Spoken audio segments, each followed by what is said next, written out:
and I wish to welcome the officials of the various ministries, the members of the media, and the public to the first public meeting of the 11th Parliament of the Public Administration and Appropriations Committee, which is a committee is set up to examine the 2016 expenditure of the various ministries. The mandate of this committee is to examine the budgetary expenditure of government entities as it occurs in order to ensure compliance with parliamentary approval, to monitor ongoing expenditure, to determine hindrances to efficiency in the administration of government, and to make recommendations for the improvement of public administration. The scope of this committee is to monitor the real-time spending of government agencies relative to the policies and projects for which appropriations were made under the heads of expenditure. Before we start with the substance of today's business, I would like to invite the Permanent Secretary in the Ministry of the Attorney General and the Permanent Secretary in the Ministry of Legal Affairs, both of them being the accounting officers in the Ministry of the Attorney General and Legal Affairs. I'm corrected, there's one accounting officer, and that would be the Permanent Secretary in the Ministry of the Attorney General. Yes? And thank you both ladies for attending, and primarily just really to explain to the committee the reason that your submission has not as yet come to the committee. Thank you, Madam Chair. What initially transpired, the initial request was sent to the Ministry of Legal Affairs. The Permanent Secretary of the Ministry of Legal Affairs is not the accounting officer. I was not provided with a request to provide information until she received it.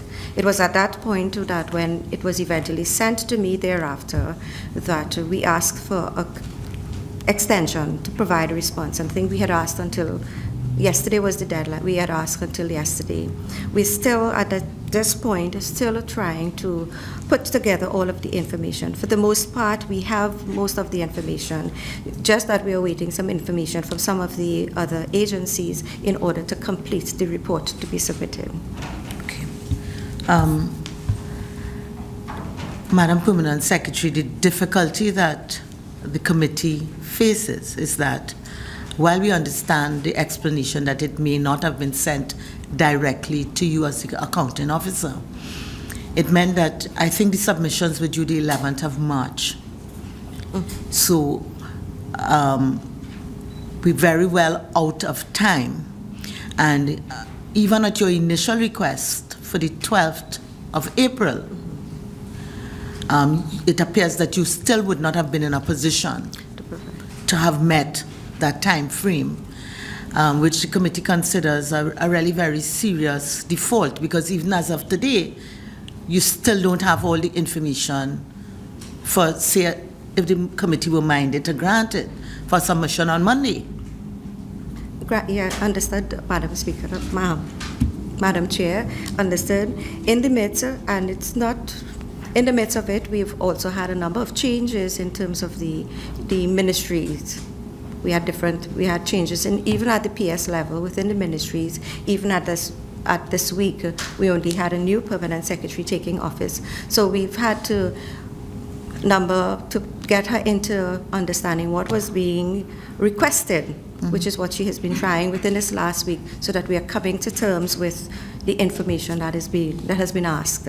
So that is why, at this point, we have, like I indicated earlier, we do have more or less most of the information ready for submission.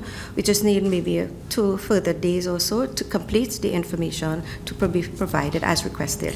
So that from what you're saying, your submission should be ready by Monday? Yes, Madam. And in that case, the committee with a very heavy heart with a greater submission deadline being Monday. Yes, understood, Madam Chair. Thank you very much. Thank You all are relieved. Thank you. Sorry.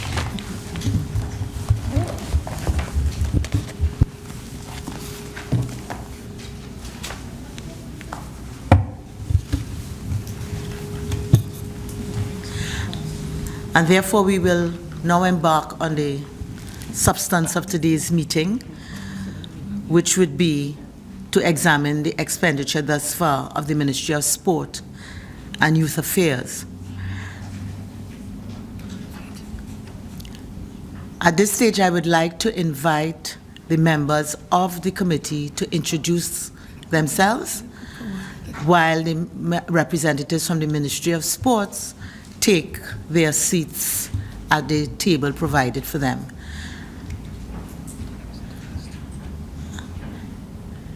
And if I can start from my furthest right with the introductions by the members of the committee.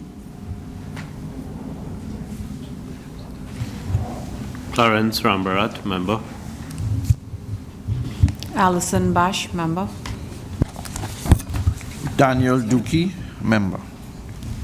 Maxi Cafe, member. Lakram Bodo, vice chairman. Ayana Webster Roy, member. Nicole Oliver, member. Wade Mark, member. Melissa Ramkey-Soon, member. And then could I ask the members, the representatives from the Ministry of Sports and Youth Affairs to introduce themselves, and I can start with the Permanent Secretary. Joan Mendez, Permanent Secretary. Ian Rabin, Deputy Permanent Secretary.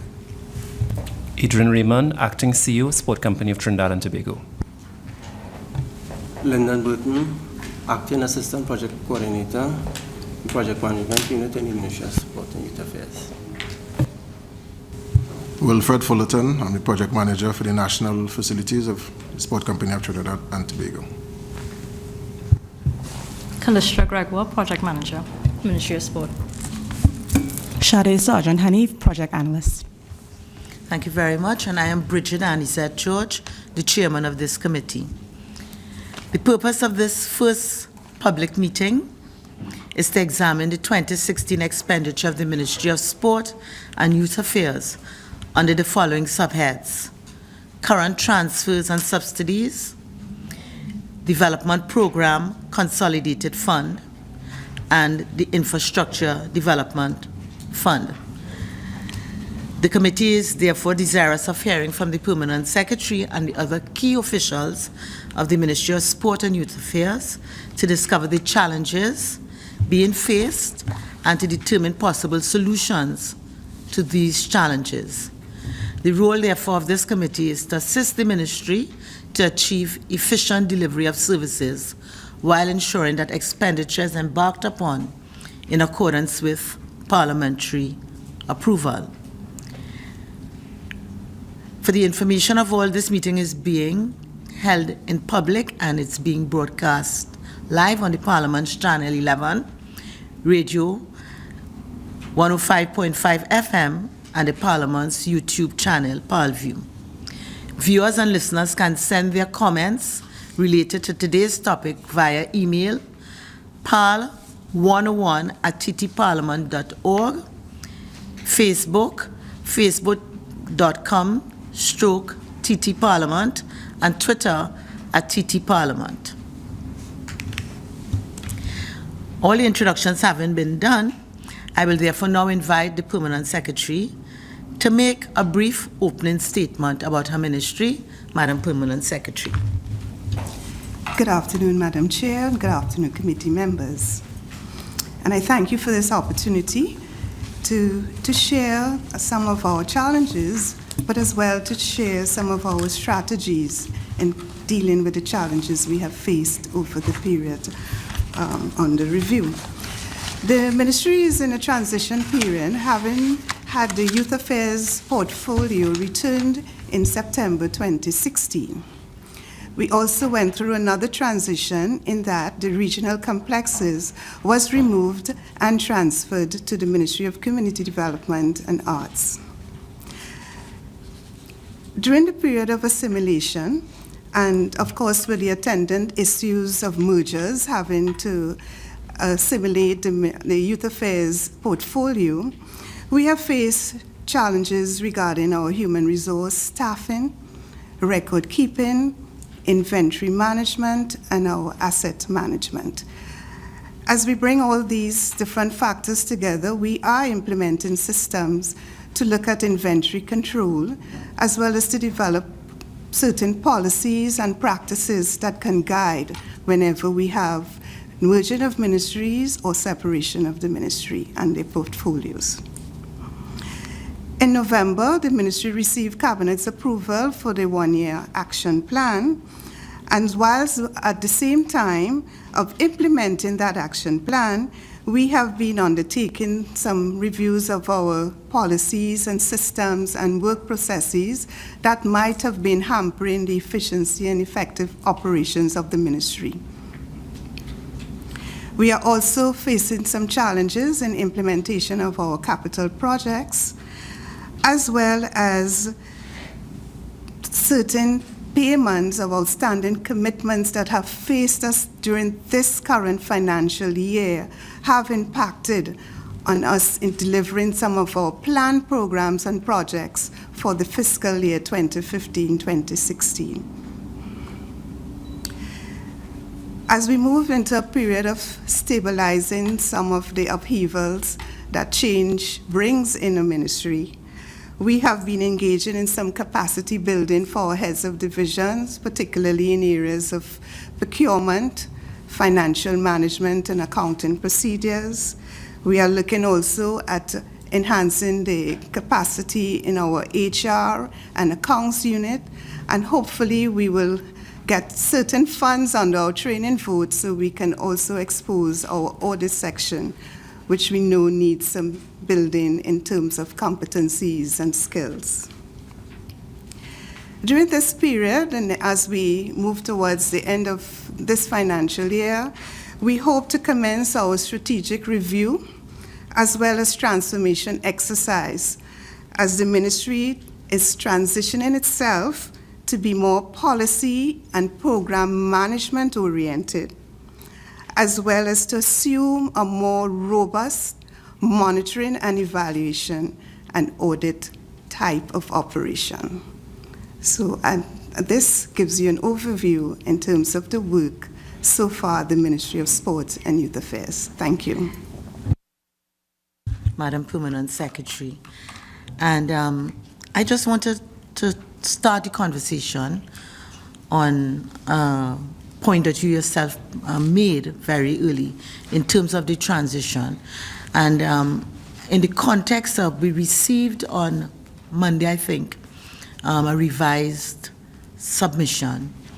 And therefore, I would like to ask what prompted this revision which came before the committee? We thought it was fit to bring the committee up to date regarding our mid-year review and some of our revised projects and, of course, allocations, as well as to bring current the expenditure to date of some of the votes. Okay. So that I think we've seen clearly that there have been some changes in the figures, which I think would suggest increases in expenditure. In terms of the mid-year review, how did that impact your ministry?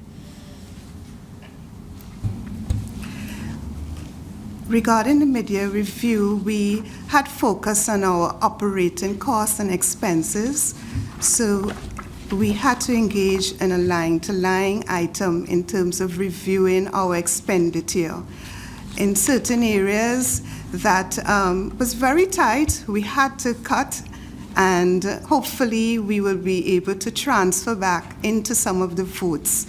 But we, of course, attempted not to touch our personal expenditure. We looked at our electricity and some of your utilities, probably being more cost-saving, turning off our lights, sending out communication that, be more careful in the use of the telephone. We also looked at the various service providers, how we can get more value in terms of the services that are provided.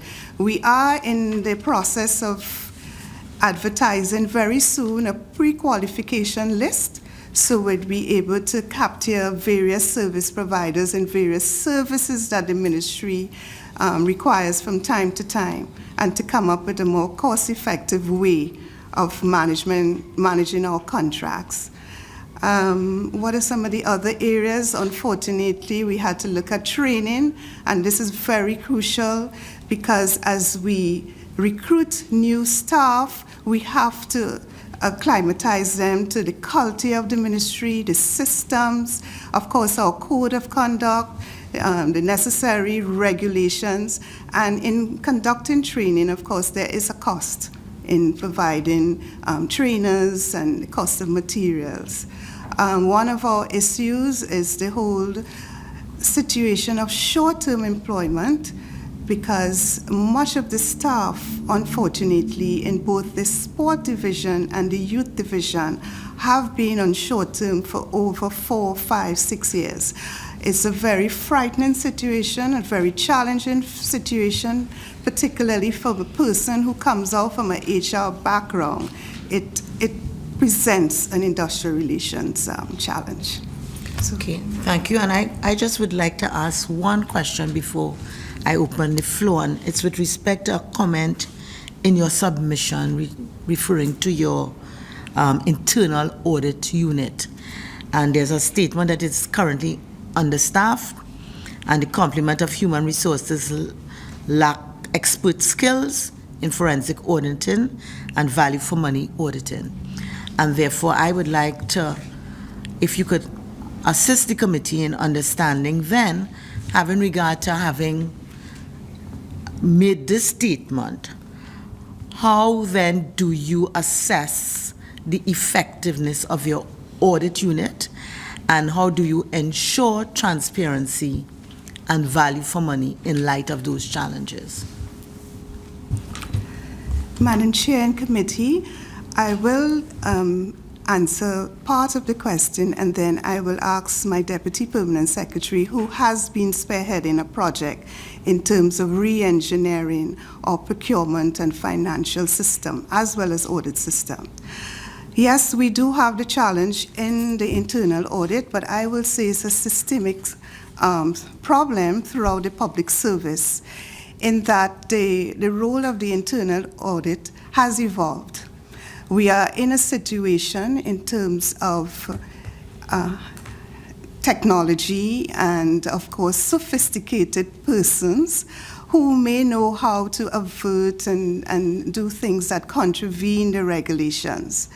Fortunately, we have persons who will bring these things to the attention of either the Deputy Permanent Secretary or myself, and we have at this time certain investigations that are being undertaken, which I would not be able to provide details. So that, coming to the internal audit, we need to equip the internal audit with the adequate resources. We do intend to engage a service provider to do some audit training. At another ministry, I was able to do that and saw the success in bringing in persons to equip the internal audit with the particular competencies. I know last year the Ministry of Finance had developed certain charters and guidelines to guide the internal audit operations. So that is also work in progress. I will now defer to Deputy Permanent Secretary, who may wish to add. Regarding the audit capacity of the ministry has engaged a consultant, a financial consultant, to assist us in examining all financial reports, preparing the Auditor General report. Previously in the ministry, the preparation of the Auditor General responses wasn't centralized. We have centralized that now. Basically, it's the Deputy PS office which handles the coordination of the responses to the Auditor General. Because my background is also intelligence, finance, project management, and monitoring. I've been basically trying to train some of the subordinate staff, in monitoring, evaluation, auditing, and building capacity back into the institution. So even though we maybe appear depleted in terms of the staff and in terms of the experience, we do have in-house capabilities to supplement.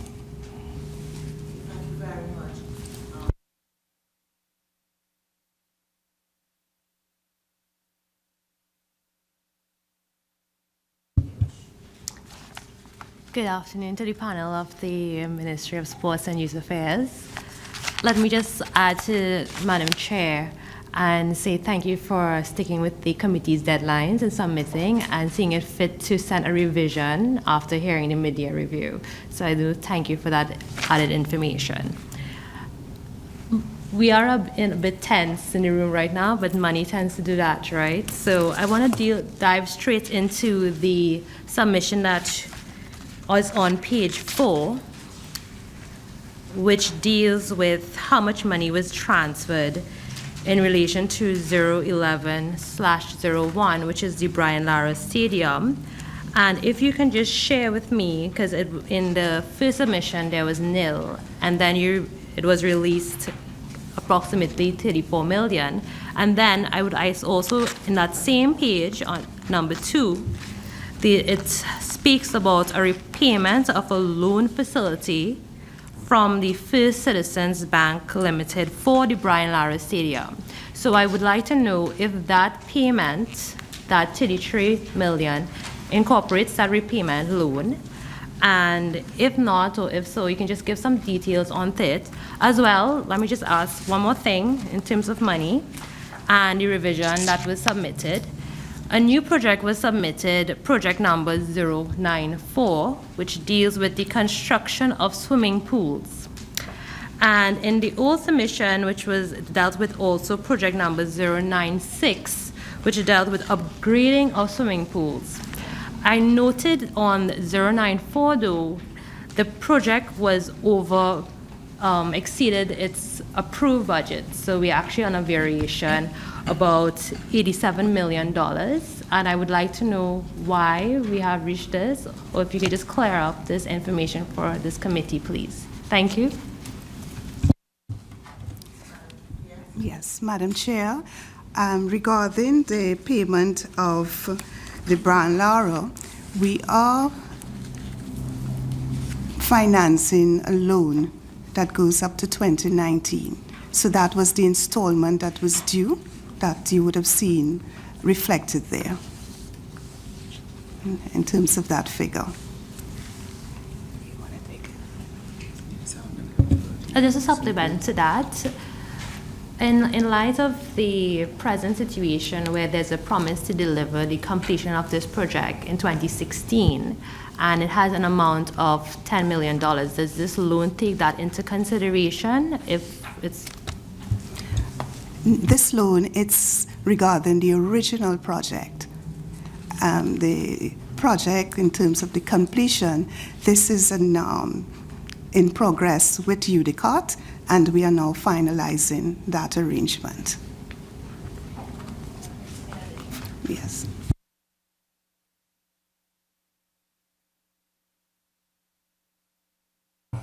Mr. Raymond? Hi, Adrian Raymond of the Sport Company. We have oversight. 094 refers to the National Aquatic Center in Couva.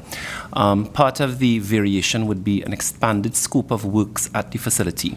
When the facility would have been first envisioned, there was a different location. There were issues with that particular location, and it then moved to the location where it currently is at, which is in Couva.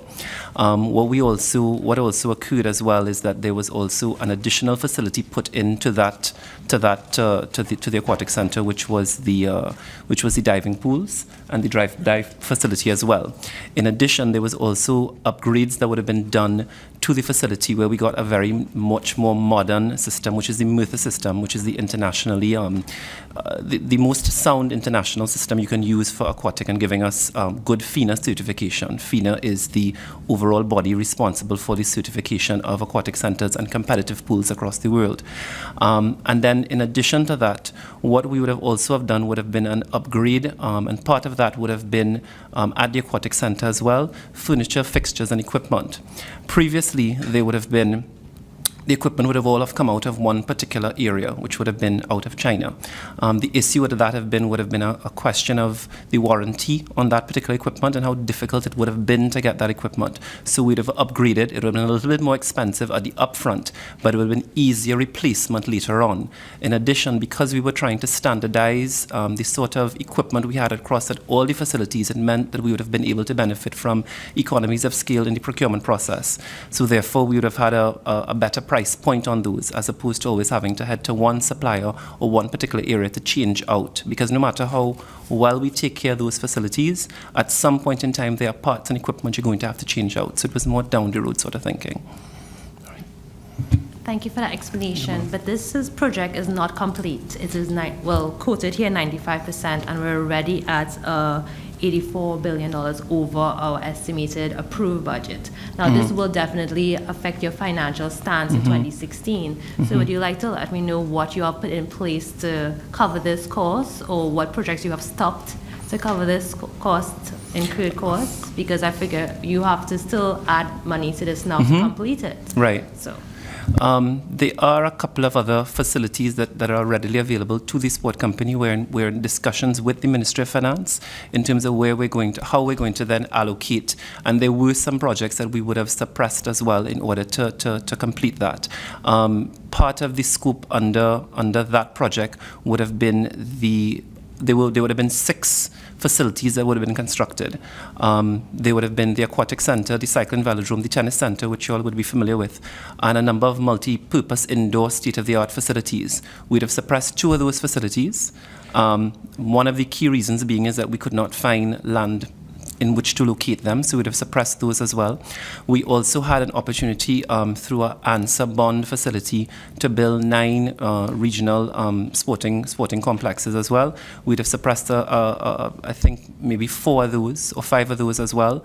So there have been some savings there, and the idea being to repurpose that ANSA loan in order to bond facility in order to cover the costs of the nationals projects. Not just the aquatic center, but also the velodrome and the tennis center as well.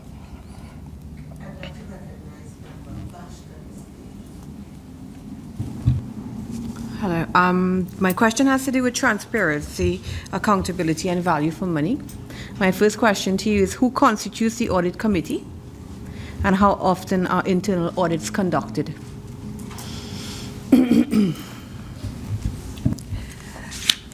Internal audit will be carrying out their work program on a weekly basis, because they will be responsible for auditing not only the ministry but all the facilities. So they go out to the various facilities, sport facilities and youth facilities under our purview. The audit committee, at this time, it will just comprise the auditor. But we are hoping to expand as we move towards getting our pre-qualification list, in having an internal committee which will comprise the Deputy Permanent Secretary or Permanent Secretary, our Head of Administration, our accounts, and other different personnel in the ministry. But that is to be finalized in probably a month or 2. Great. What were some of the corrective actions, if any, taken against persons in breach of policies and procedures? And when I assumed duty at the ministry, investigations were undertaken, and the reports would have been sent to the Public Service Commission. So disciplinary action was initiated against the officers, and I was appointed investigator for about 2 of the disciplinary matters. The reports have been submitted to the Commission, and we await their outcome. The officers are on suspension at this time. My last question to you, in terms of the HR issues you've just outlined, in terms of training and development, recruitment, selection, short-term contracts, what steps have your ministry taken in terms of in addressing these challenges? Regarding the training and development, the ministry has done a needs assessment and developed a training plan, which we have provided to the Ministry of Finance. We have been getting funds, and we do hope that we get other funds during the rest of the year. If not, it will be carried over to our next fiscal year. Forgot the second question to that. Regarding short-term employment, a cabinet-appointed committee was appointed a couple months ago, and we await the report of the committee, which will include strategies how the ministries and departments will treat with short-term employment. In the interim, the Ministry of Sport and Youth Affairs, we had vacant positions on our contract establishment. We advertised, and those persons who were qualified were asked to apply. We are now going through interviewing process. So persons who were on short term and they were qualified for the various positions we advertised were allowed to apply for contracts.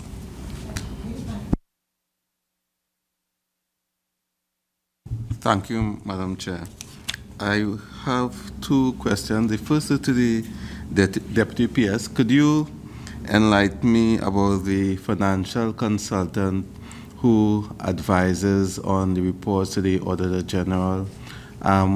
Is this a position on the establishment? Is it a contract position? And how does it work? And the second question I have relates to the submission on page 7 on the procedures to ensure compliance with parliamentary approval, proper management of resources. Now, that speaks to a system of internal checks and internal controls, but that seems to be at variance with the submission on page 8, where it speaks to the fact that the internal audit unit is currently understaffed, and the complement of human resources, lack of expert skills in forensics. So on the one hand, you're saying that you have the capability to address weaknesses and detect fraud, and the other page you're saying that you're significantly understaffed and things may escape you. So I wanted to know how you marry those two.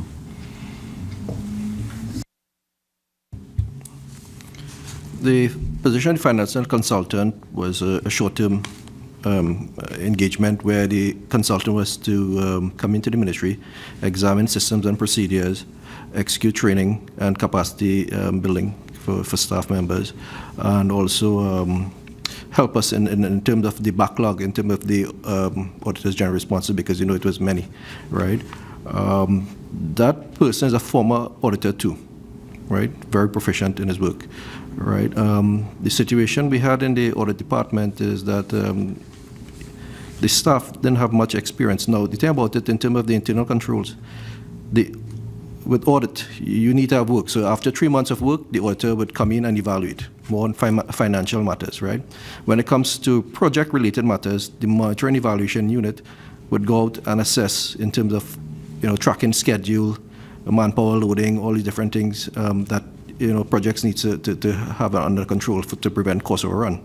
Now, the internal auditor would not do that particular thing because that is not their scope. So the internal audit would only focus on the scope according to the financial regulations, right? And the monitoring evaluation, which comes on the other side, would be the facilities and examination, project examination, right? So what we had was people who didn't have much experience, and we felt that we need to bring in someone with the experience to guide them and develop the capacity. So the consultant has been holding several training courses, and staff from the accounts, the registry, clerical, administrative have been trained in financial procedures, and So you advertise and you... Internal training. We have been saving costs by having our internal consultant run internal training. I meant in terms of the recruitment of the financial consultant, you put out an ad, you weigh the submissions, or was it somebody who was employed there before? Yeah, it was a former employee who was retained continuation. Yeah. The other part of the question in terms of the systems of internal control to detect fraud, and on the other hand, you're saying that you don't have the staff to do it. All right, so basically a lot of the work in terms of correcting the anomalies and all the malpractice within the Ministry of Sport is basically headed by my office, Deputy PS, right? Because my experience in terms of trying to profile the organization, looking at all the systems and processes, process mapping of how the flow goes in terms of from when you generate a project, how it's justified and sanctioned up to the all level to the PS. So I'm basically the vetting point where before anything goes to the PS for signing, I would proof check these applications, try to red flag issues, and bring it to the PS attention, right? In doing that, a lot of questionable applications that would have been submitted in the past is no longer being submitted, right? So we have been basically streamlining operation within the ministry. I know of the history of the ministry. Right.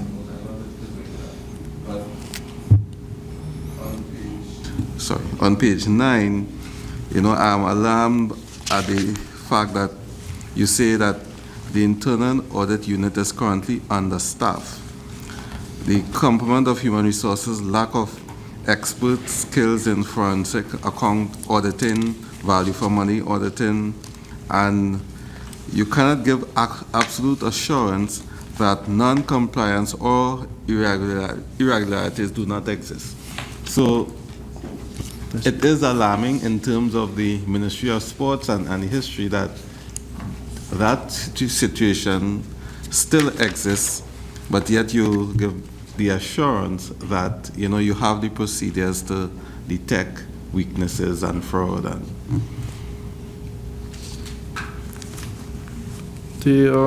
Basically the detection part, it's spearheaded by my department, right? I would once I see something that's questionable, once you could recognize it, let's say like failure to submit 3 quotes, right? I would red flag that, send it to the audit department. The audit would do an inquiry why it is there wasn't 3 quotes. Then maybe that the timeline wasn't sufficient for getting 3 quotes, right? Because a lot of applications come in last minute for sponsorship. Right, and another thing, some things like what we were doing, we were receiving goods without having a delivery note, right? Now, this was a normal practice. By having, by flagging this and telling the auditor or the relevant administrative staff that you can't receive a good without having a delivery note to quantify what has been delivered, whether it match what was in the invoice order versus what is in delivery note. So reconciliation, right? Simple things that we were doing in terms to try to correct. Yeah. All right. Another aspect that we tackled was the inventory management, making sure only the authorized persons have control over the access to stocks, right, within the ministry, because we had a situation where certain persons had keys, right, copies of keys, and we stopped that by changing out the keys, and only one person has the key, and plus the PS and myself.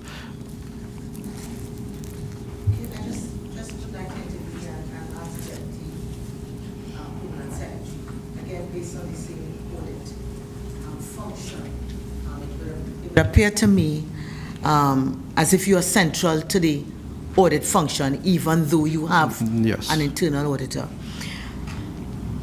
There is a statement saying that the last audit was done first quarter 2015. Is that still the current position?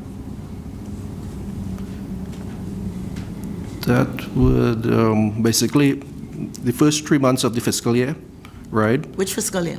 Let's say 2016, right? Yes. So we're looking for like October to December. So your audit will have to have information for that 3 months in terms of, so they may start the audit in January, okay?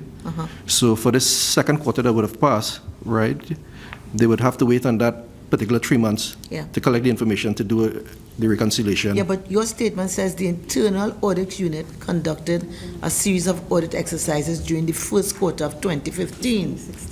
So I'm really asking if that was the last time any internal audit exercise was undertaken. That's really what I'm asking. I've been advised by the PS this was a typo. Excuse me? This has been a typo. This is supposed to be 2016. Oh, this is 2016? Yeah. Okay, because it begged the question with respect to all of the interventions that I saw that you were making, whether they were working at all. So that, okay, thank you. I'll give another member an opportunity. I'll call Member Duki. Thank you, Madam Chair.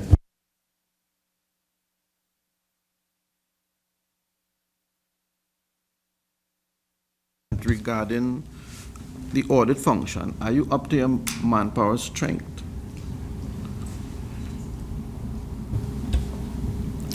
At this time, no. Right, in terms of numbers? In terms of numbers, because we had the auditor proceeding on considerable leave. We are trying to minimize the accumulation of leave. Fortunately, the replacement came yesterday, but the auditor is to resume in 2 weeks' time. We had an auditing assistant, very short notice, decided to proceed on retirement at 56. And I think we have about 2 vacancies. So we are liaising with the Service Commissions Department to source either acting or filling of position. Fair enough. And again, for my own clarification, that is in terms of numbers. But in terms of skills and competencies, you have a shortfall there as well? We have a shortfall, and that's why it's planned, hopefully during this next quarter, that we engage in some training in audit and forensic type audit procedures, because we believe we can build a capacity with the persons who show the interest and really seem to have the passion for audit. So there's demonstrated ability within the organization? Definitely, yes. Continuing, Madam Chair, briefly. In your opening remarks, you indicated that you are currently implementing new systems to improve inventory control.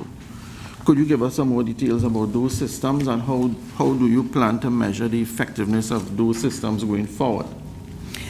Well, certainly we have started a needs assessment and ensuring that all our assets are recorded in accordance to regulations, because in many organizations, not only in Ministry of Sport, you realize that we don't have effective record keeping in terms of our furniture, furnishings, and different assets. And of course, you will understand, having so many facilities under the portfolio, we need to be able to identify where things are.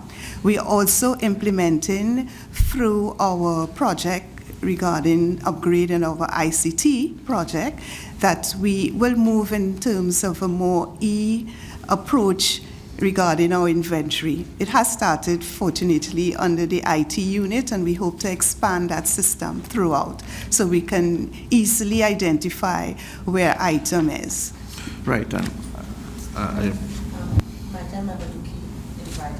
Sure, ma'am. Yes, thank you very much, Madam Chairman. We all know that the economy of Trinidad and Tobago is experiencing some difficulties. You did mention that is the Permanent Secretary in your opening remarks, that there were certain challenges that the ministry seemed to be facing as it concerns the implementation of the capital program. I would like you to, first of all, elaborate on those challenges for us. The other area I would like to ask you to share with this committee we all know that there has been a 7% reduction in expenditure. Could you provide this committee with a ballpark figure of the size of the value involved in the 7% cut in expenditure in your ministry? And under the heading Current Transfers and Subsidies, Madam Chair, and this is my final question for round one, I would like to ask the Permanent Secretary to indicate to us, as we prepare for Football World Cup 2018, and we prepare our national football team within the framework of a national development football plan, the whole issue of funding is critical here. Could you share with this committee whether there's a plan in place to fund this campaign of our national football team as we prepare for 2018 in order to avoid previous financial issues that arose in past campaigns? And could you outline the plan taking into consideration players and staff salaries, accommodation, flight, food, travel, gears going forward? Madam Chair, these are the three areas I'd like to have clarified. Thank you, Member. Regarding our capital projects, as you're aware, and our CEO, Mr. Raymond, would have indicated that being Sport Company, being the implementing agency, most of our capital projects fall under their purview. However, what we had faced in coming into this financial year were many outstanding commitments from the previous financial year, which eroded our current allocation. So that was one of the challenges we have faced. And basically, during the first quarter, our disbursements really were tied to our recurrent expenditure. We are now seeing more disbursements and funding towards our capital projects. This is the second part of the financial year. Regarding the 7% operating reduction that we had to do, I think it was approximately 34 million, but I can't say if that's the figure. We are waiting from the Ministry of Finance following the mid-year review last week to get the actual breakdown in respect of the allocation that we would have received in terms of the revised budget. The campaign towards 2018 with football World Cup campaign, what we have asked is that we are working with the TTFA in respect of their budget and their requests that they do come in timely, but regarding the funding constraints, we ask for specifics in their flight arrangements and their costs for the coaches. We usually will ask for the budget, and the disbursement is taken from the sports company subvention. So Mr. Raymond will give you the various procedures and systems that they have operating, and that we work very closely with through the Ministry of Sport, ensuring that we get value for money. So Mr. Raymond will take it up from here. The sport company has been given a budget and has given the TTFA a commitment with regards to the campaign that the government of Trinidad and Tobago, through the sports company, will cover all all flight arrangements and all accommodation locally and internationally. How that usually works is that through sports procurement unit, we will book the flights through various travel agencies or airlines. The reason that is done is that we have 16 national governing bodies of sport under us and a multitude of national teams. So therefore, we're able to make particular arrangements with particular airlines and particular travel agencies because we're giving you this value of business, we can get it at a better rate. So that all of that is passed through us once they submit all the information on time, and that covers players from across the globe that are coming into camp in Trinidad and then moving on to wherever the various locations would be where they would have their various games. This covers both qualification matches and international friendlies, which are seen as integral as part of their preparation for the legitimate qualification matches. In terms of accommodation, the same thing is done. We will, particularly locally, we will work with local hotels in terms of being able to get a best rate, because you come through the sports company, you're guaranteed to have a certain level of business, so we will to negotiate better rates. Internationally, depending on where the game is taking place, and also other factors, for example, if it is that it's an issue of time and adjusting to times, or if there's an issue of adjusting to altitude, that will determine how early the team goes. Where we can make a direct wire transfer to the particular hotel or wherever they're staying, we do that. If not, the money is released to the TTFA, who must then provide all the necessary bills, etc. And basically we'll be able to kind of reconcile it that way. If there is for some reason an issue where a player misses their flight or has to stay back later and there's an adjustment, there's a reimbursement that takes place. In addition to providing other support, what we will do is that for the games in Trinidad and Tobago, there's absolutely no charge. We underwrite a lot of the operational costs associated with staging the games here. Electricity, water, tea and tech, even the extra security, even VIP and protocol services are provided.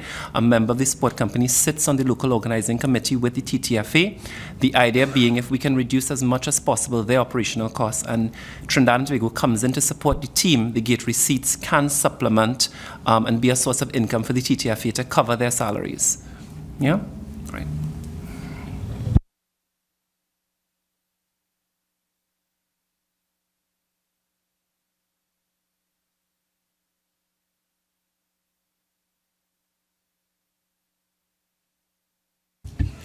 Thank you, Madam Chair.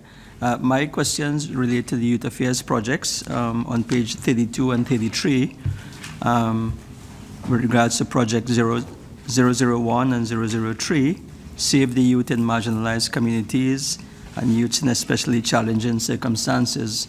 Both appear to be, well-intentioned in terms of perhaps even addressing the present crime situation. But I note that these projects have been deferred to financial year 2017. Permanent Secretary, Madam Permanent Secretary, can you give an explanation as to why?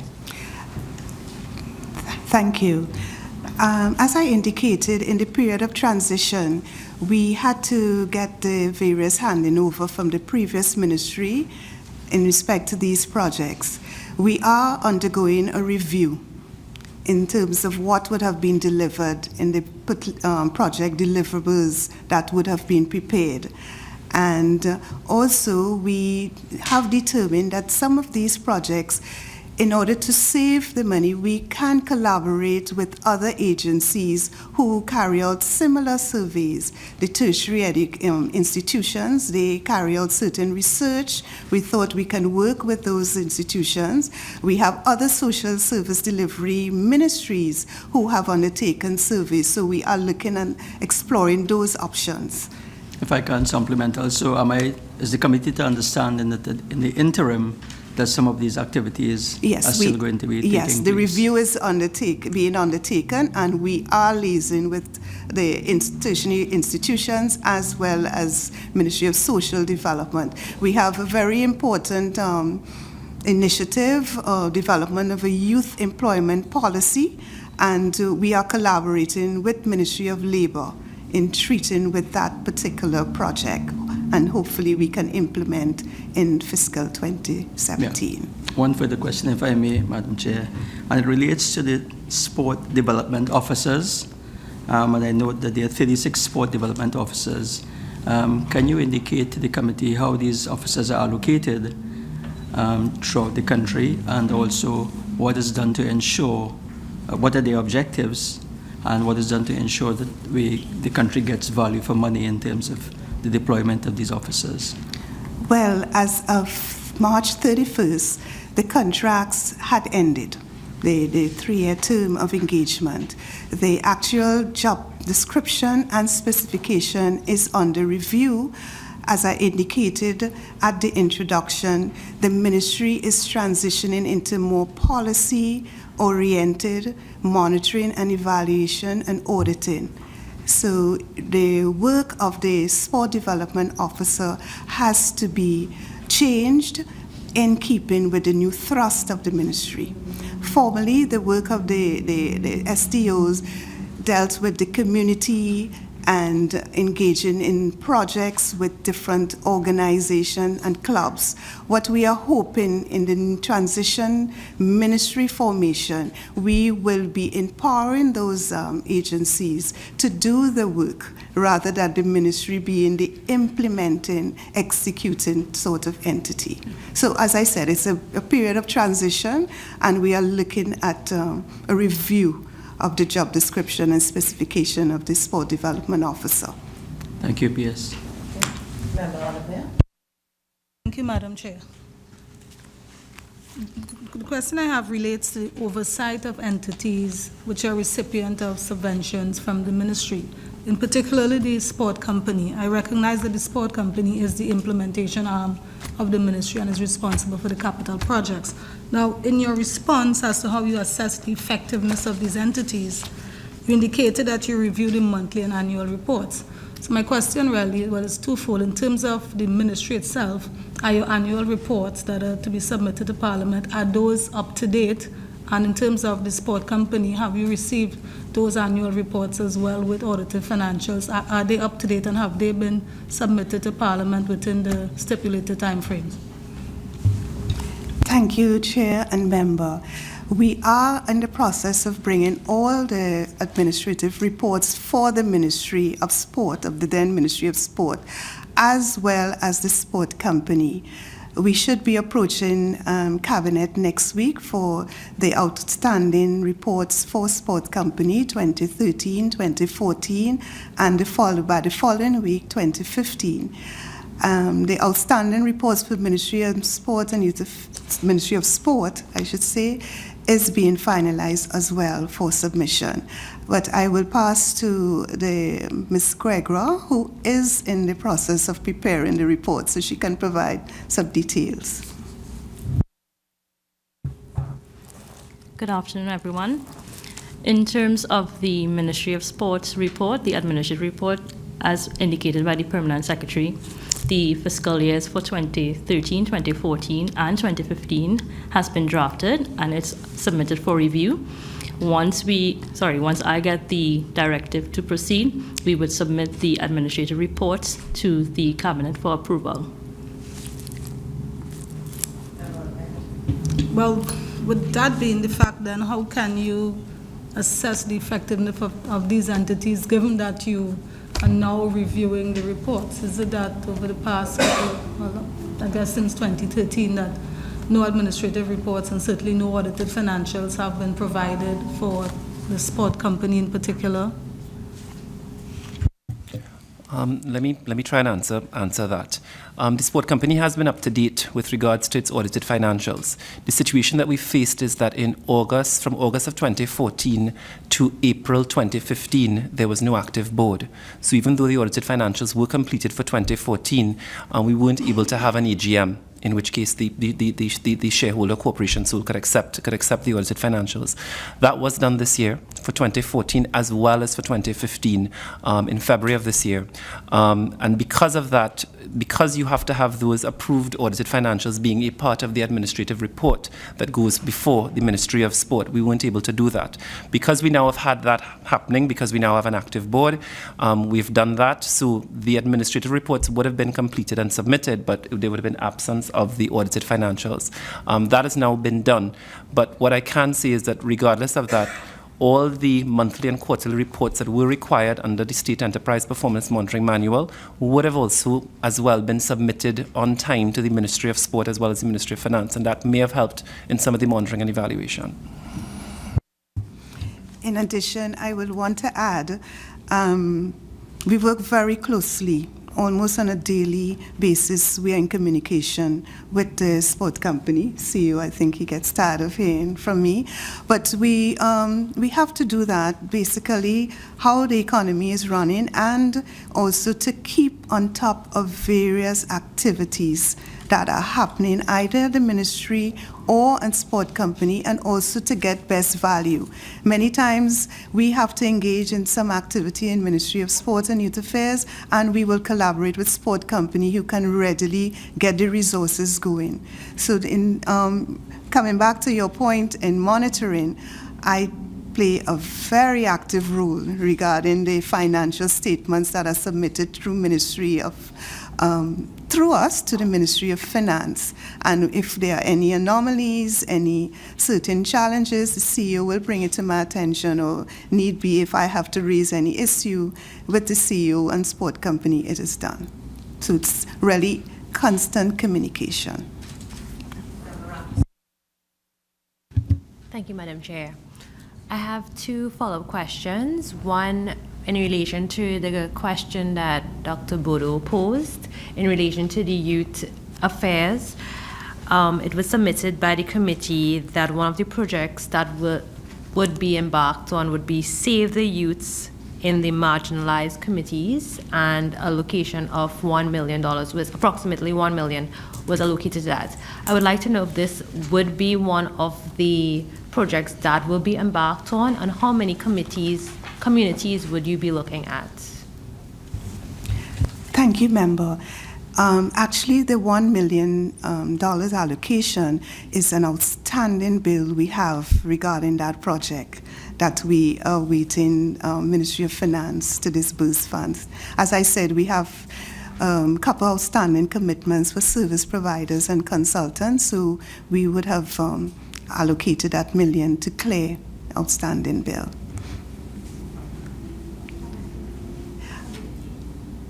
It would have been two communities. And my second follow-up question was in relation to what I have asked about the overdraft in the approved budget for the project with the swimming pools. And I would like to know, well, one of the comments given was the procurement of substandard materials. I'm guessing that's what you mean by China, because not everything coming out of China is bad. It's also good, but it's value for money. And I would like to know, I saw in one of the answers there is an implementation of a pre-policy for your procurement process. I would like to know if that is there existing procurement policy, and if it is, how this wasn't picked up in the procurement process. What I will say is that at the time that the contracts had been drawn up for these for all of the national projects and stuff like that, there was a supplemental amount that was determined for furniture, fixtures, and equipment, etc. At the time, the sport company did not have an active procurement department. We had a procurement officer, full stop. Since then, the company has recruited. We have a senior manager procurement, as well as a number of procurement officers as well. They are very, very aggressive group, very much focused on value for money. We do have a procurement policy that is in draft that follows the State Enterprise Performance Monitoring Manual. The draft was submitted to the Ministry of Sport for review. It was also submitted to the Ministry of Finance for review, who gave back some comments, etc. Those were put into the new draft, and this is over a period of time. Right now, because we have now put it forward before our current board, who have also had a couple of changes that they want to make and stuff like that, following that, we will then resubmit to the Ministry of Sport and to the Ministry of Finance for them to review based on the recommendations they would have done. But what we're doing is that we're using the draft as part of our procedure. So we're just at that cusp where it will be no longer in draft, but will be actual policy. But it's what we're using to operate right now. just for clarification in relation to that.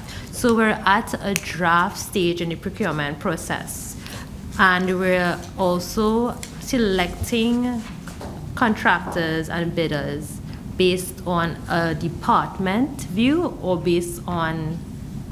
No, the thing is Something that that the thing is that you would have the technical review, which would be by, so for example, if it is we're talking about, say, construction of a facility, we do have a projects unit, and they would do, so what procurement would do would be an oversight of the process, but there will be that technical input from the senior engineers or project managers, etc., wherever that particular area of expertise is.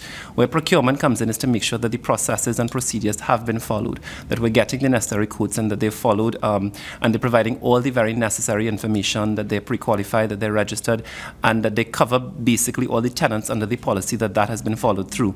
If there's a particular anomaly, they become the agent that will do, through their monitoring and evaluation, pick up that particular anomaly and bring it forward for review, or bring it forward for if it is that there's any change that needs to be done.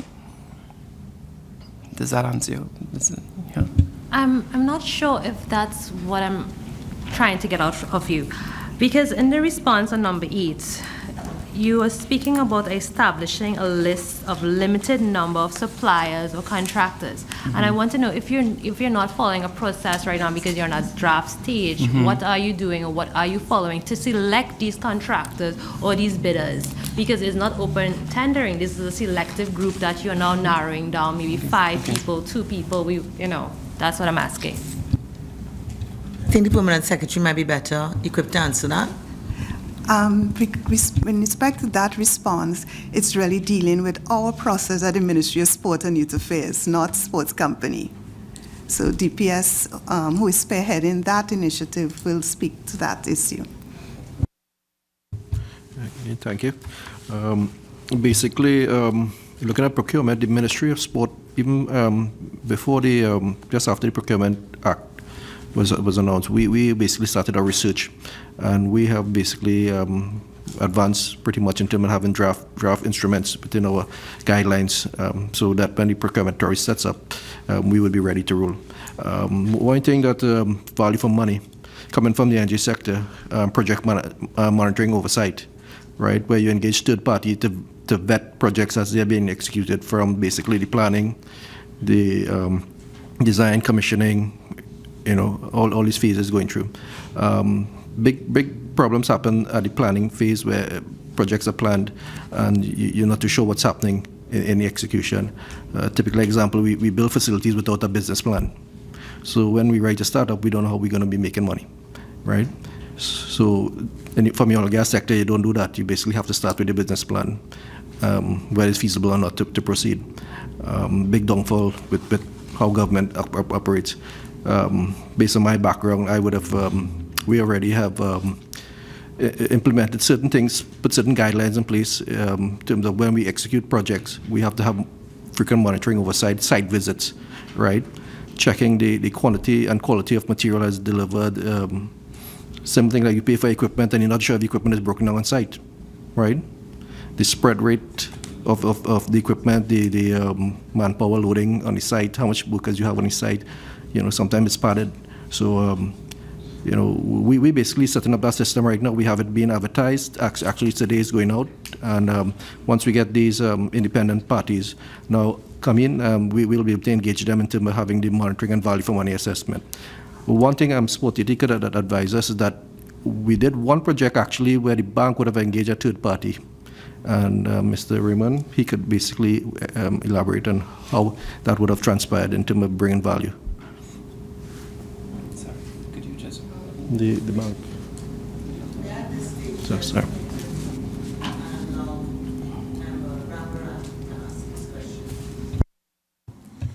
Thank you very much. This question goes to the heart of this committee's business. When you have to reduce expenditure already approved by the Parliament, as you've had to do, what criteria do you use to suppress a project? And how is this decision communicated to the Parliament?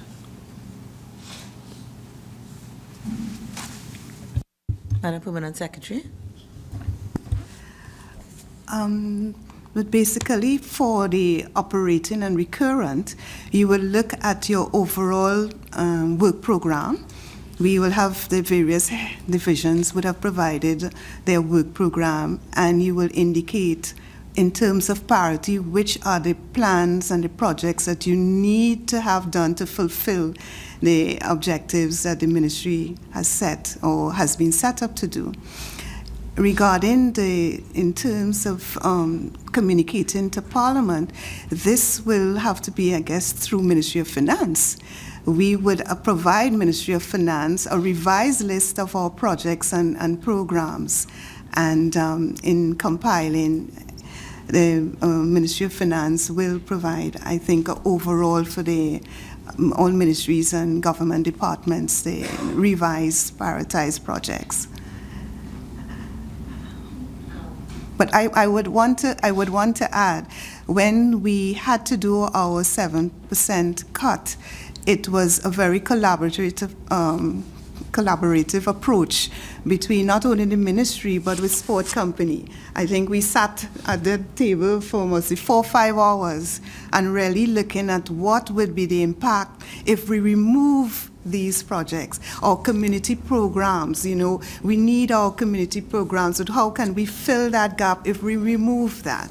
If we have to cut our subventions to the NGBs, the national governing bodies, how would that impact in their implementing their sport programs, seeing that we are pushing for sport development? So, you know, these are some of the aspects we would look at when we are reducing expenditure. I just wanted to ask a question in terms of the delineation between the Ministry of Sports and the sports company. So I see the budget has, for example, rural projects, and I have a rural constituency, and I know there are projects that are handled by the local government bodies, some are handled by sports, and some are handled by the ministry. And it's hard to determine what is what, and, you know, so I'm trying to get, how do we know what is a sports project, what is a ministry project? And the DPS said that he monitors those, but does he monitor the ones that are done by the sports company? Okay, I will have Mr. Burton, the Assistant Project Coordinator, treat with the projects under the purview of Ministry of Sport and Youth Affairs, and then I'll ask Mr. Raymond to identify the projects that fall under sports company. Okay, thank you. The projects under the purview of the Ministry of Sport and Youth Affairs are the upgrading of swimming pools, which deals with the community swimming pools that already exist. We have the improvement of the indoor sporting arenas, and really it is the Dwight York Stadium. In terms, we do not do any regional or rural projects. That is the project management unit.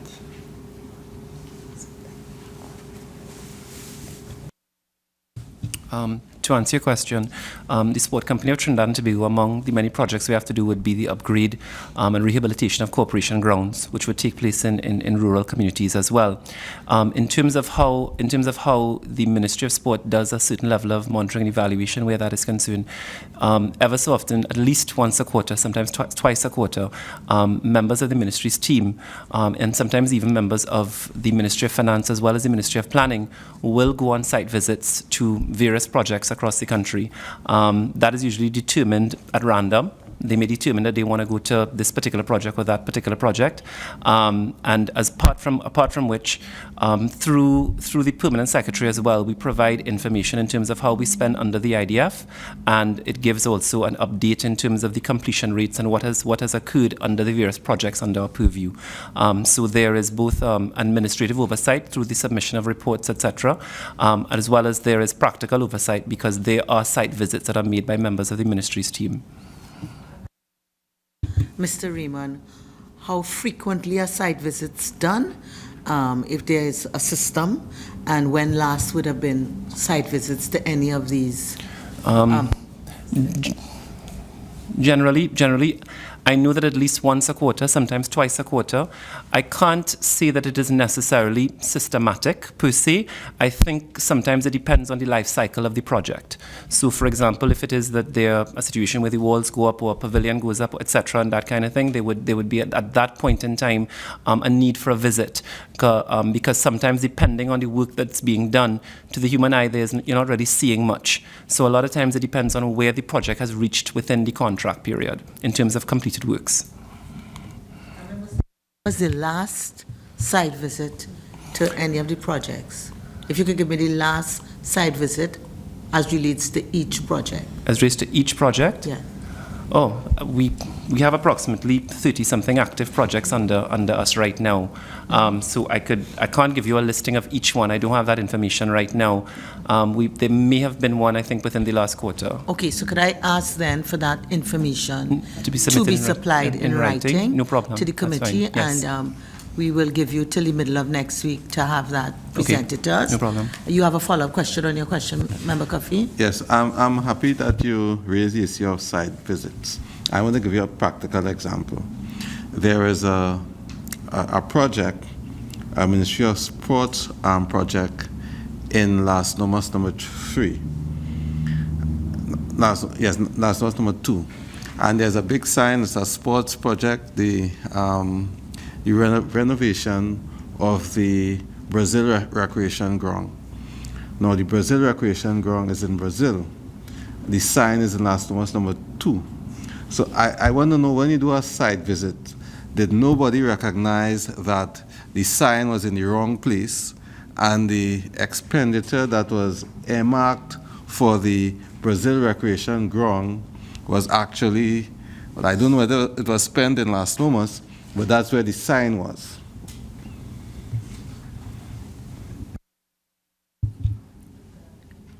Mr. Riemann? Yeah. Yes.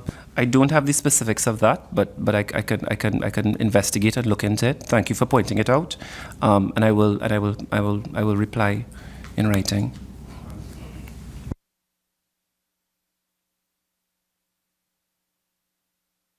Thank you, Madam Chair. I wanted to ask about the Elite Athlete Assistance Program. I wanted to know the amount disbursed to date under the program, how many athletes benefited, and how has the program helped in any way to shape sport development in Trinidad and Tobago internationally? Thank you. Deputy Permanent Secretary has the information that he can provide you. Okay, thank you again.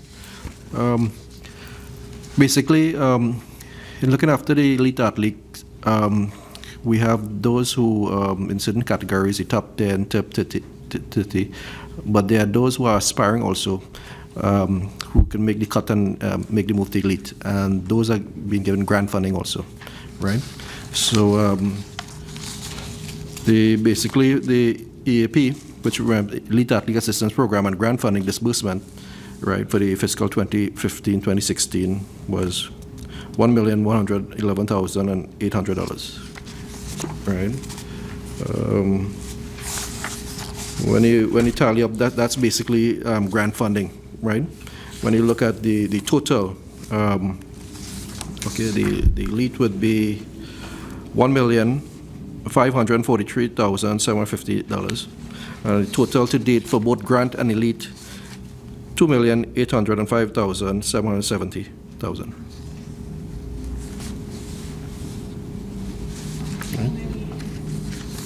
Okay. Second part of the how many elites?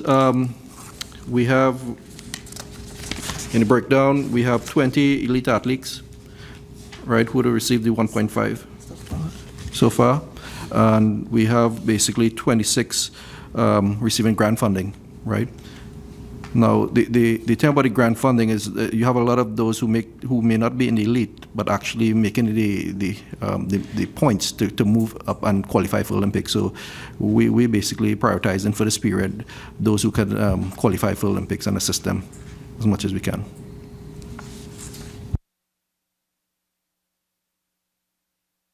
Madam Madam Chair. We know that sports play a very important role in youth development. And we also recognize the link between active sporting activities and the simultaneous reduction in crime in our communities. I wanted to ask, under the heading current transfers and subsidies, and that is under the National Football Development Plan, there has been a 40% deduction in the government's subvention to the Pro League clubs from $83,000 to $50,000. And even with this reduced figure, it has not been paid out as yet in 2016. Plus the perspective of less attractive kickoff times and a failure to deliver promised community grounds have left top flight clubs literally limping. The question I want to ask the Permanent Secretary: would this reduction in subvention affect the league in such a way that the National Football Development Plan would also be affected through less funding for teams, along with the unavailability of community grounds as promised? For example, you may have teams dropping out of the league along with players, as an example. So that is the first question, Madam Chair, I would like to have clarified. Under the development program Consolidated Fund, with regards to the funds allocated for improvement, upgrades, management and installations, does the ministry have a record of start and completion date for these exercises? And also, has the software package been installed as promised by the Honorable Minister of Sport in December of 2015 to determine when the necessary repairs are needed? And if not, when will it be installed? These are the two questions, Madam Chair, I'd like to ask the Permanent Secretary. Thank you, Chair and Member. From our review, it came to our attention in respect to the additional subvention that was given to the Pro League clubs was not authorized. So the additional amount to the tune of $83,000 had not gotten cabinet approval. That was one of the situations. But secondly, with our reduced allocation, this is what we could have really strive to maintain what was original, which would have been the $50,000. We have been working with the TT Pro League in that we think that the Pro League should now assimilate or acquire a new business model in dealing with getting additional funds and reducing the reliance on government subvention. Actually, when we looked at the records and the approval that would have been granted over 10, 15 years, it was noted by Cabinet that the reliance on government subvention should have been reduced since almost 5, 6 years ago. But it was continued. But we have reached a point in that we really did not have the funding to provide that $83,000 per team. So we do hope that, and we saw in terms of some of the engagement with TT Pro League, that they are moving towards making the sector more profitable by engaging other private sector agencies in assisting. We want to collaborate, and hopefully we can do that in the next fiscal year in improving the recreation grounds, in that if we have it contained, we have it fenced and upgrade the pavilions, that they can get gate receipts. And that will go towards the pro leagues in even helping in defraying their expenses. So we are looking at various strategies to help the different clubs. We do wish that the members will understand that we all have to face the sacrifices. Yes, it's going to be difficult, but there are ways to make the adjustment individually. And as much as the ministry and sport company can provide assistance, we will do so given our allocation. I will ask Mr. Raymond to add any information regarding the recreation grounds, because they have been doing some upgrades in some of the fields. I can provide the committee information on all of our current active grounds in terms of where their rate of completion, where they are in terms of their completion. Part of the issues that we've had, the PS would have mentioned earlier, is the rate of releases that we're having under IDF. Simply because for many of the smaller contractors, they cannot go beyond a particular date where they don't receive their payment. Once it goes beyond 56 days, they may have to slow down, or they may actually have to stop works altogether. So that it would be very, it would be a little bit unfair of me to kind of give you a specific end date. What I can tell you is that we are hoping, based on where we're at in terms of the percentages, that we will have all these, the active ones, finished within this particular financial year, and we'll move on to the next set. Because what the sport company usually does, there's a cabinet approval for approximately over 100 and something, over 100 recreation grounds, but we do it on a phase basis in each financial year. Depending on the scope of work, the turnaround time could be anywhere from 3 to 6 months, and that includes the procurement process. Yeah. Right. In terms of the software that Minister Smith would have mentioned, that would have been aligned with the opening of the national sports facilities. It would have been part of the technical maintenance package in terms of what we've been looking at. So that is meant to be included with whoever the company is that wins that technical maintenance package. That's included in part of what they're supposed to provide.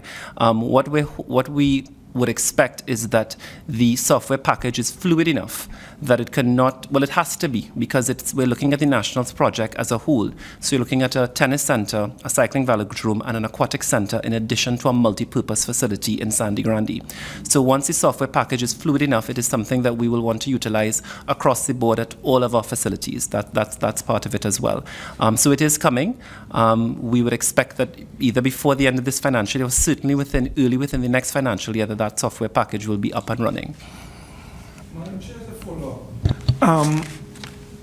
the question of that decision to bring it to the real figure that was supposed to be there in the first place, $50,000 and not $83,000.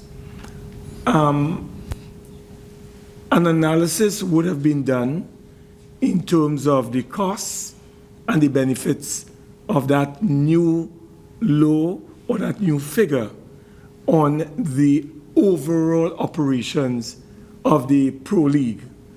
Therefore, I'm asking, based on what you have just said, is the Ministry of Sport and Youth Affairs, along with the sport company of TNT, would you both be engaging in a very proactive way the league, the Pro League, to try to, as you said, to encourage them to seek corporate sponsors, so that what can happen is that even though they have to make adjustments, it wouldn't be that drastic that would negatively impact on the process and the actual game itself and the amount of young people who are engaged in this particular activity. Could you tell us, for instance, if any activity is being arranged between your ministry, the sports company, and the Pro League to get corporate sponsors to assist this very important league and the youths that are involved in this league?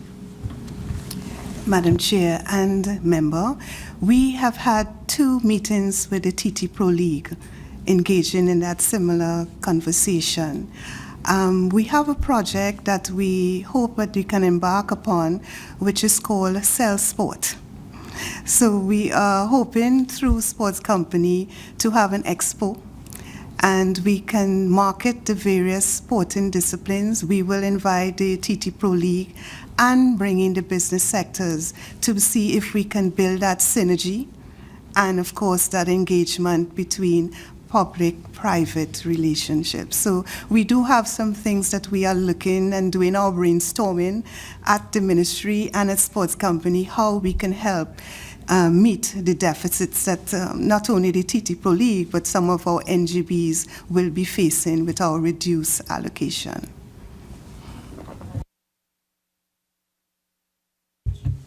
Thank you, Madam Chair. This question really is a follow-up question on the issue of the corporation grounds raised previously. I just wanted clarification as to whether the upgrade of the corporation grounds is solely the responsibility of the Ministry of Sport, or is it done in conjunction with the local government bodies? That's one part of the question. And the second, if I am to refer to page 27 regarding the allocation for the upgrading of corporation grounds, I see an allocation of 19 million and funds dispersed of 2.85 million. If I can get an update on the actual amount expended on this area. Okay, Madam Chair and member, the purview of the upgrade of recreation grounds falls under the responsibility of sports company in collaboration with the regional corporations, and Mr. Raymond will elaborate. In order for any corporation ground to be considered for upgrade or rehabilitation, it first of all has to be approved by Cabinet. Then a determination is made in terms of which grounds. It's done on a phase basis because we obviously don't get the money to do it within one financial year. Once the ground has been identified, we will engage with the regional corporation under whose purview the ground it's under the ground. We will also then therefore seek their advice in terms of engaging with particular stakeholders to make a determination as to what are the particular areas of focus they would like to be done, whether they'd like the field rehabilitated or a pavilion redone, etc., and that kind of thing, and as well what additional sports are taking off within that particular community so that we can make accommodations for that. You'd appreciate generally, yes, it's football and cricket, but sometimes it's a situation where we have to upgrade a basketball court or there's a children's play park that is required, etc., and we make those particular interventions, etc. In terms of the allocation, there are a number of outstanding fees and bills that are as well have been submitted, and the way the IDF works is basically like just-in-time accounting. What we will do is that once the works have been completed and certified, we will then submit those bills, etc., and reports to the Ministry of Sport, who will then submit it to the Ministry of Finance. The Ministry of Finance will release that specific amount of money under that specific vote for those particular works being done. We're currently awaiting some funds to be released, but the majority of the grounds under the purview are really nearing their completion stage. Follow-up, can you indicate the number of grounds that currently, yeah.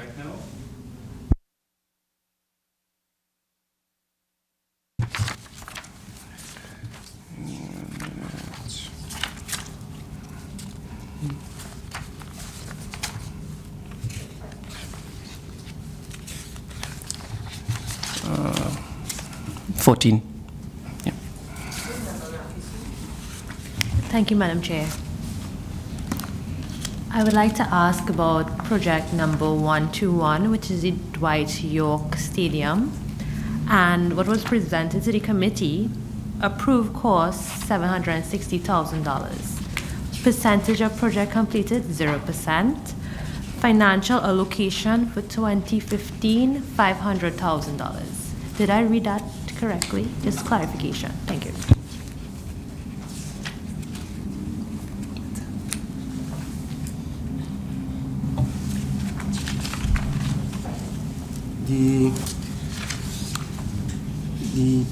The Dwight York Stadium,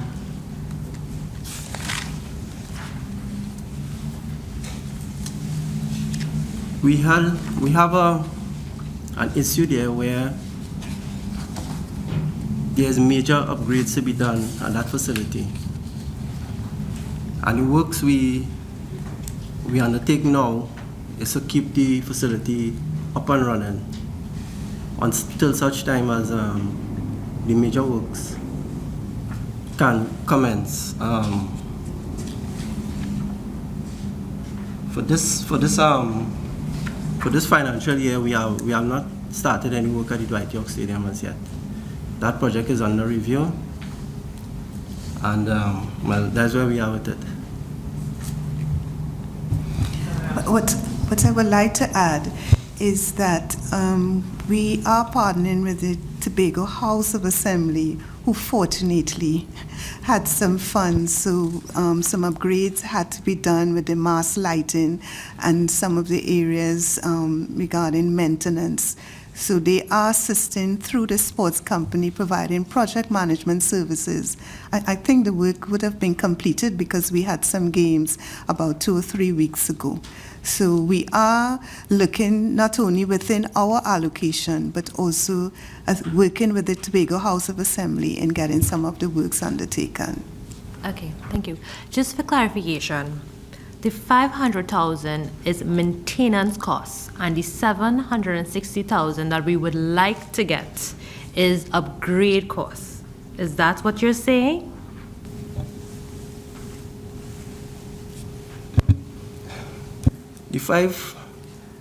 The level of maintenance that needs to be done, we need to undertake it as a project.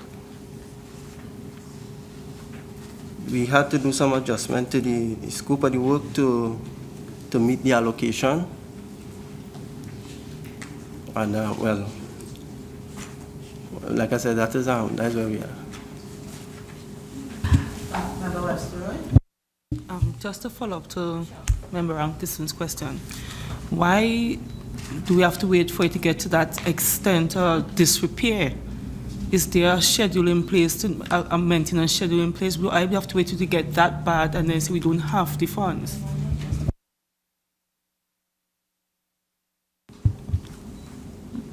Madam PS? I'm not sure. Are you in a position to answer? I'm not sure I can answer that question.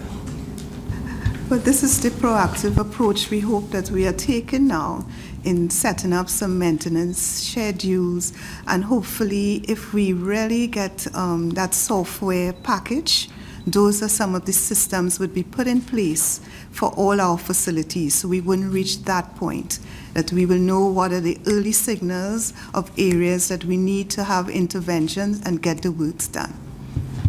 I would like for the panel to, through the chair, advise the committee why they took the part of going with a $500,000 maintenance plan instead of the upgrade plan, which was the $760,000. I'd like to know that, and if you can submit it in writing to the committee, please, why that process was done instead. Basically, it would have been what Ministry of Finance would have provided. So you have to cut according to what you're given. So I believe what the Assistant Project Coordinator would have indicated, the maintenance schedule and the scope of works would have been modified to fit what was provided through Ministry of Finance.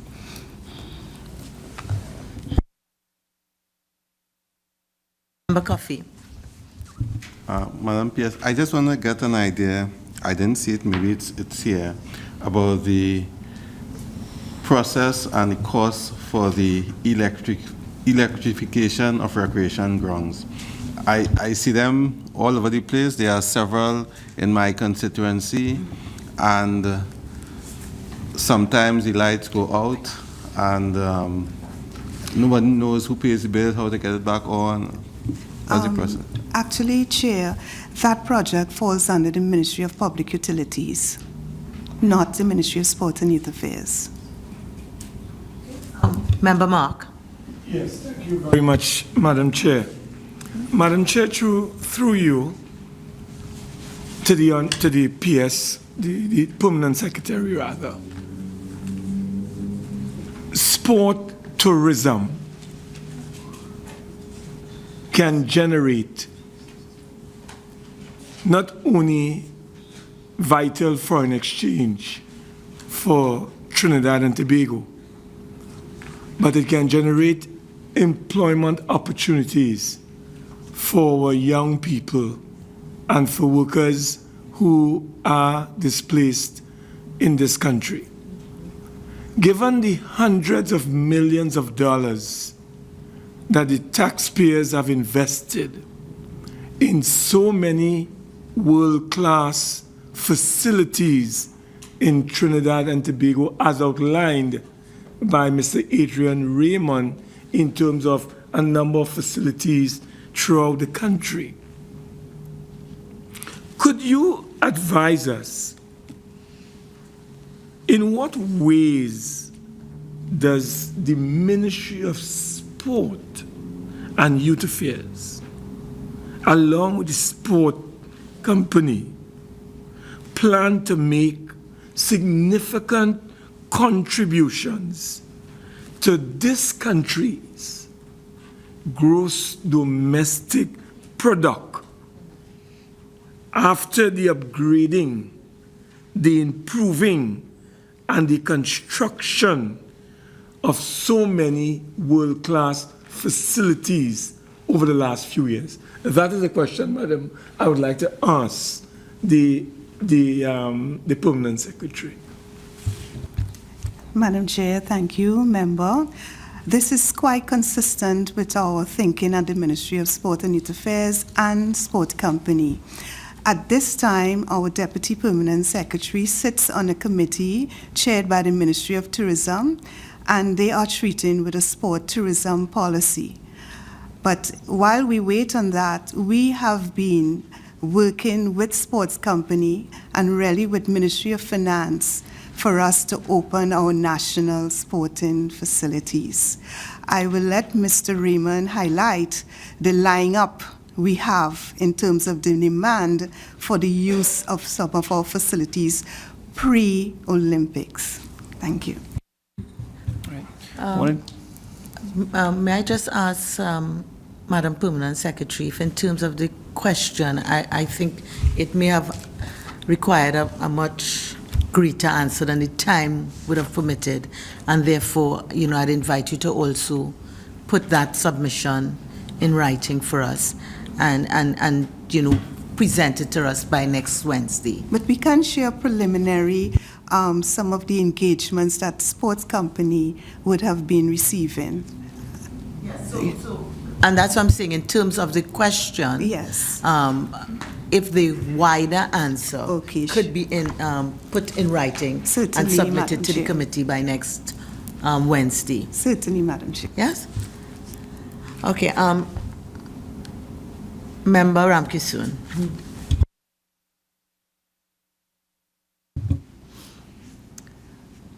I would like to just say, before I ask my question, I would recommend that we really have a procurement process speedily. Okay, I would like to recommend that in relation, because even project in relation to the cycling track, we have seen in the submission that is over budget as well. So it's very, very crucial. In relation to that, I saw that the ministry has a draft policy on conflict of interest, ethics, and code of conduct. Would you like to share with us, the committee, what is the stage of that process and what it entails to bring?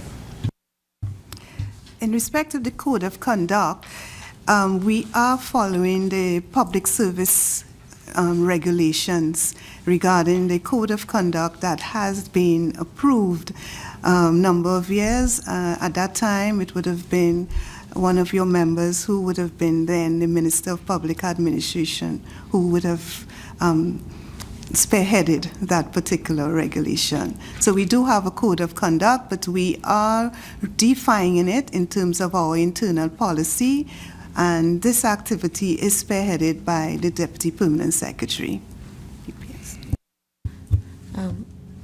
Madam PS, might I just ask, in terms of the first submission, under boxing board, rent, utilities, and so on, that is head 00, subhead 00502. If I understand it well, the amount that would have been already transferred then was $744,000. And then I saw under stipend, if I understand it well, $326,000. In the revised submission, which I would have expected would have been at a later date, I'm seeing boxing board rent, the same $744,000, but the stipend in a bracket, I don't have to read that as being negative, $156,000. Could you explain that to me, please?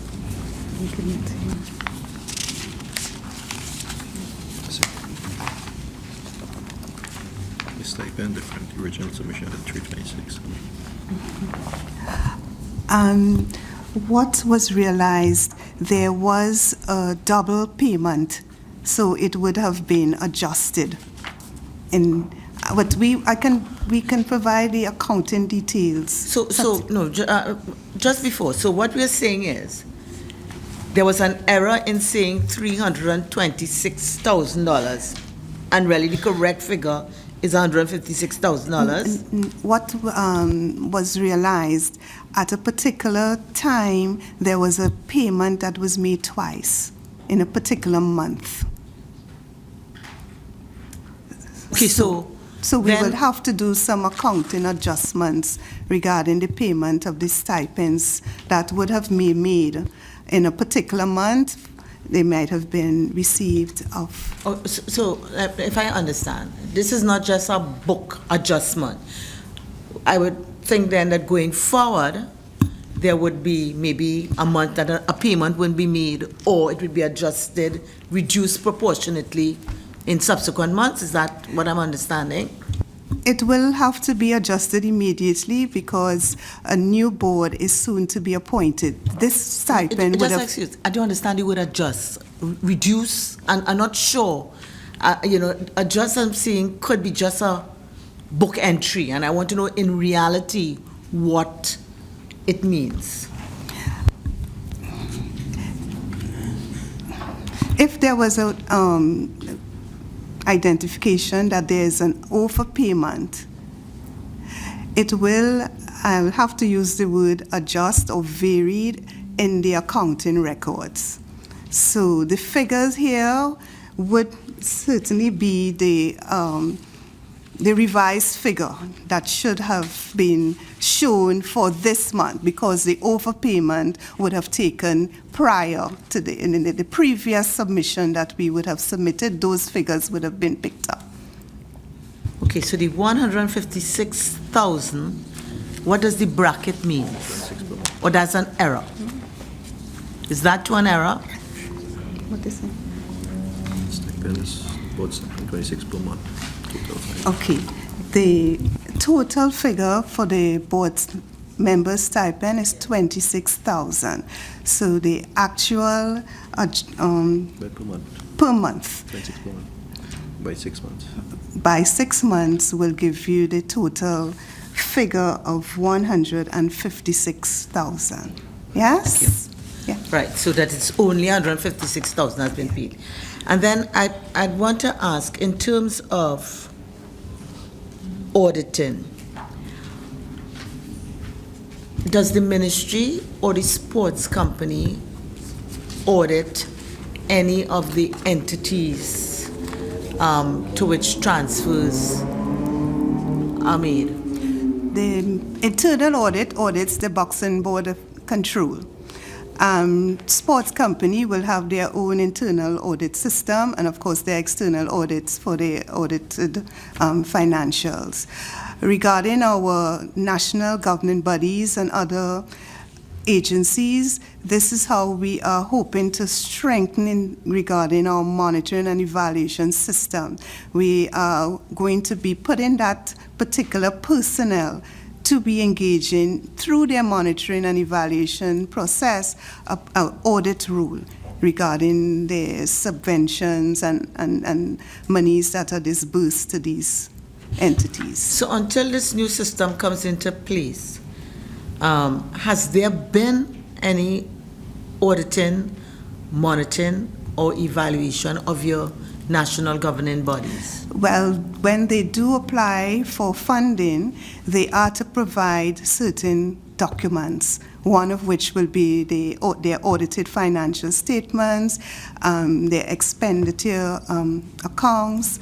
What are some other? We would have provided some of the funding requirements, their strategic plan, what are some of their programs and the expenditures. So we do within our internal controls that type of auditing, but we are aware that we must be engaging in a more in-depth and more robust type of auditing. Okay, and you expect that to come on stream within this fiscal year? Next financial year, because we need to do some capacity building. Okay, and then I would want to ask then, in terms of the Boxing Board of Control, which you said that internal audit does, when was that last done for the Boxing Board of Control? Deputy Permanent Secretary also oversees the Boxing Board of Control. I know within the last financial year, a visit was done headed by the Deputy Permanent Secretary. When I said the last financial year, I should say the last quarter, between October and December. October and December 2015? Yes, 2015. Okay. And then therefore might I ask then, what, if any, were the findings, and it's a two-pronged question, with respect to the audit of the Boxing Control Board, and also I also think, if I'm correct, there would have been an internal audit exercise for the last quarter, meaning annual 2015, also in terms of what were the findings with respect to the audit exercises with respect to the Boxing Board of Control and also the ministry. Okay, Director, Deputy Permanent Secretary will highlight, but from my review of the statements, I will surely pick up if there are some anomalies, because before funds are disbursed through my approval, of course, having been sent from Ministry of Finance, I will ensure what would have been requested in terms of their projects and activities would have been spent for that particular year. So if I see certainly some sort of discrepancies, I will ask the Deputy Permanent Secretary to look into it and to get some responses before I approve any disbursement. Okay, but that will be limited just to the financials. Yes. You would not be able to pick up value for money or anything like that in your overview? No. All right, so that in terms of the Deputy Permanent Secretary? Permanent Secretary. Regarding the Boxing Board, certain controls were examined, right? And it was also subjected to the Joint Select Committee, right? There was an inquiry into the Boxing Board, right, which we prepared a report and submitted. Basically, the internal controls were weak, right? Right now, in terms of before the Boxing Board, for a fiscal year, prior to a fiscal year, they have to justify their fiscal projection for the year per month in terms of the salaries, recurrent, non-recurrent, and tally everything and submit it to us, right? There's monthly reconciliation. We don't release no money to the Boxing Board until we see what was the previous month in terms of the expenditure, right? So there's basically monthly monitoring and profiling of what it is they do. Basically, most of the money going right now is for salaries, rent. Prior to that, there would have been releases for projects, because the Boxing Board, as you know, is regulatory. Their role is basically whenever there's a boxing card, they have to pay for the officiating personnel, ambulance, and all the other stuff to assist with the promoters, right? So they would have expended state funds for that aspect. They would have also assisted with training in terms of mobilizing coaches and doing training courses, because one of the things we're looking at right now too is making sure that there's certification of the officiating personnel, right? So we would have done a comprehensive audit. That was back when in 2015, right? No, correction, 2014. When I came into the Ministry of Sport in June 2014, the audit would have been completed, right? And I would have reviewed the report and sent it out to the board, right? And basically, the shortcomings that were flagged, right? We were basically using that as the criteria for monitoring in terms of doing a checklist to see what they were actioning and closing off, right? So some of the things they didn't have in place was an accountant, right? So right now they have hired an accountant, have that person in place to do their monthly reconciliation and submission of reports to us. They would have utilized certain funds for in terms of we tightly control. They were paying, actually, the members were paying themselves when we made the release. We stopped that. We said the funds has to come from the ministry to pay the stipend for the board members, and the releases we make would be for the board members to decide in terms of approving the payment for the salaries and rents and things. So we stopped the board members from having decision on paying themselves, right? So several controls were executed, and I would say that they are more in streamlined operation right now. So just for my clarification, is it 2015 or 2014 the last audit was done? We would have done a follow-up in 2015 based on the 2014 audit, right? To basically, because you would go back and do the same audit and find the same thing. Right. So are you satisfied that the controls that you have put in place are producing greater efficiencies in the operation of the board? Yes, I am satisfied, because there's also a punch list based on the Joint Select Committee actions, recommended corrective actions for improving the operation, that they also using as a punch list for executing and improving the operation. Yeah, so they have been complying with those recommendations? Yes. Okay, and still in terms of the wider ministry, in terms of, if you could share with us your findings with respect to the last audit which you would have done. I don't have that information right now, but we'll make it available. So you can supply that in yes. a fresh submission by next Wednesday, please? Yes, we'll do. Okay. Madam Chair, in addition to the provision of the audit findings in writing, what we have seen as gaps, particularly in the auditing of the areas of accounts, we have intervened by having training for the particular staff, whether it's voucher preparation, vote control, reconciliation. Training was implemented 2 weeks ago, and at this time we are implementing training in the preparation of increments and pension leave, because those were some of the areas of concern in our internal audit. And thank you, Madam PS. And I guess what you just said there follows with my question. If you are satisfied that there are adequate procedures and controls in place to ensure that on a regular and continuing basis, senior management considers the effectiveness of the control environment and whether the risk assessment and mitigation controls need change or updating. Yes, what we will do in terms of our divisional heads meeting, we will identify some of the issues from the management top executive level between myself and the Deputy PS and bring it as an issue on the agenda and have the heads treat with it. We are also, through the Human Resource Management Unit, ensuring everybody understands his role and responsibility. Each desk must have a position description and a desk manual.